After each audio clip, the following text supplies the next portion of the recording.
आने वाले दिनों में और गंभीर हो सकता है भारत और चीन के बीच का यह तनाव। जाने माने रणनीतिक विश्लेषक ब्रह्म चिलानी का बड़ा बयान। समूचे हिंद प्रशांत में हिमालय का क्षेत्र यानी भारत चीन बॉर्डर का इलाका सबसे खतरनाक बन गया है, ये उनकी एनालिसिस है। 17 महीने बाद भारत का भी संयम टूट रहा है। बातचीत के बहाने जमीन कब्जा करने में जुटा है चीन, ये कहा है ब्रह्म चिलानी। तो आने वाले दिनों में ये संकट जो है ये और ज्यादा गंभीर होगा, तनाव जो है वो चरम पर पहुंचेगा, इसकी आशंका जताई जा रही है। अब आखिर आने वाले वक्त में चीन करने क्या वाला है, आखिर चीन की परेशानी क्या है, ये जरा हम आपको बताते हैं। जिनपिंग के साथ दर्द जरा समझ लिए जाएं। एलएसी पर भारत जैसे को तैसा वाला जवाब दे रहा है। टिट फॉर टैट की पॉलिसी अपना ली है भारत ने और यही बात नागवार गुजर रही है चीन को। लेकिन यह जरूरी है, भारत का राजनीतिक नेतृत्व सीमा को लेकर समझौते के लिए किसी भी तरह तैयार नहीं है।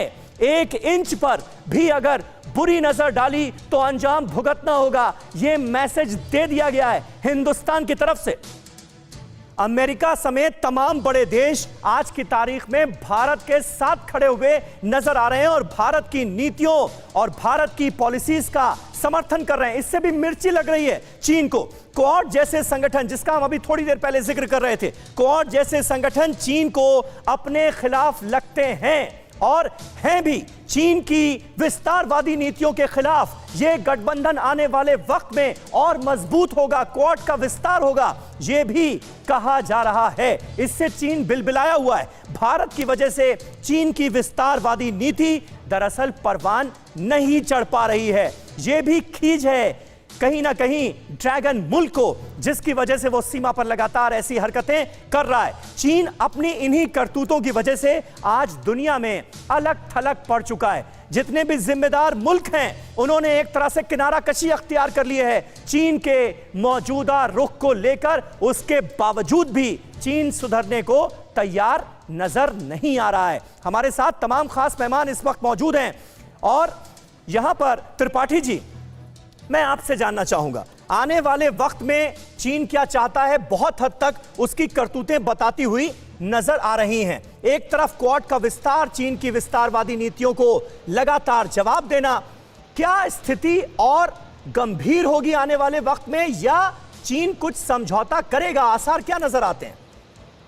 देखिए, मुझे लगता है समीर कि आगे आने वाला 1 साल बहुत महत्वपूर्ण है। हाँ। महत्वपूर्ण इसलिए कि आगे 2022 में चीनी कम्युनिस्ट पार्टी की स्थापना की शताब्दी मनाई जा रही है, मनाई जाएगी।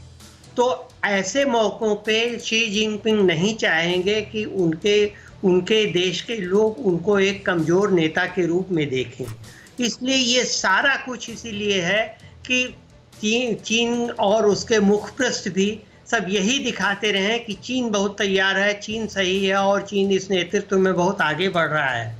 और इसी के चलते देखिए, आप अगर चीन की आंतरिक नीति देखिए, डेवलपमेंट, तो उसमें आप पाएंगे कि चीन अब बड़े बड़े व्यावसायिक घरानों पे नकेल कस रहा है, अलीबाबा पे, टेंसेंट पे और ऐसे उस पे। और चीन ने इतना वो कर दिया है कि वहाँ अब रियलिटी शोज जो पश्चिमोन्मुख होते हैं वो बंद कर दिए गए हैं, कई गेमिंग भी बंद कर दिए गए हैं। तो एक तरह से तानाशाही वो करके ये कोशिश करे, एक तरह से आप ये कह सकते हैं कि ये एक तानाशाह का भय है जो उसे चारों ओर से दूसरों को दबाने के लिए प्रेरित कर रहा है। और चीन की हालत इस वक्त एक ऐसे हिंसक घायल जंतु की हो गई है, हाँ, जो अपने लिए कहीं से भी निकल भागने का रास्ता। प्रसून शर्मा जी, इस पर एक छोटा सा रिएक्शन मैं आपका चाहूंगा। एक तो तानाशाही चरम पर पहुंचती हुई नजर आ रही है और जो बात हम करते हैं कि अलग थलग पड़ रहा है चीन, ऐसा लगता है चीन के रुख से कि वो अलग थलग पड़ना चाहता है। तमाम ऐसी व्यवस्थाएं तैयार की जा रही हैं कि चीन को आने वाले वक्त में दुनिया के बाकी मुल्कों की जरूरत ही ना पड़े। समीर जी, ऐसा नहीं है, पर अब उनकी कुछ गलतियां वो पब्लिकली एक्सेप्ट नहीं कर सकते और वो देख रहे हैं कि भारत किस तरह से मैच्योर डिप्लोमेसी की तहत एक से एक कदम उठाया जा रहा है। अब आज भारत के प्रधानमंत्री 100 लाख करोड़ का गतिमान एक प्रोजेक्ट लॉन्च कर रहे हैं इंफ्रास्ट्रक्चर का। अगर ये प्रोजेक्ट जो यूएस का B3W प्रोजेक्ट के साथ कनेक्ट हो जाए तो BRI धराशायी हो जाएगा। और ये एक बहुत बड़ा मतलब भारत की अचीवमेंट रहेगा, क्योंकि इंफ्रास्ट्रक्चर डेवलपमेंट में अगर 1 रुपया लगता है तो वो GDP में 2.5 या 3.5 का मल्टीपल हो जाता है, और वो इफेक्ट करता है ना सिर्फ भारत की इकोनॉमी पे पर विश्व इकोनॉमी पे। तो ये जो ऑल्टरनेटिव ऑफ चाइना बनने के तहत जो भारत ठोस कदम उठा रहा है, और एक जो डेमोक्रेसी वर्सेस एट्रोक्रेसी का जो नैरेटिव चल रहा है, जैसे हमारे प्रधानमंत्री ने UN में कहा, democracy can deliver, democracy has delivered. So जो एयर इंडिया का जो एक महत्वपूर्ण डिसीजन भारत सरकार ने लेके दिखाया है, दूसरी ओर चाइना, जैसे त्रिपाठी जी बोल रहे थे, वो बिजनेस घरानों पे प्रेशर डाल रहा है, उनको निस्तो नाबूद कर रहा है, और इस तरफ भारत एनवायरमेंटल बना रहा है ऐसा कि डिसइन्वेस्टमेंट हो, बाहर के लोग आए और उनके लिए सहूलतें क्रिएट किया जाए, जैसे वोडाफोन का बिल्कुल सही बात आपने, और गति शक्ति योजना का आपने जिक्र किया, और इस वक्त देश इंतजार कर रहा है क्योंकि बहुत ही कम वक्त भी बचा है। प्रधानमंत्री नरेंद्र मोदी का ये ड्रीम प्रोजेक्ट है।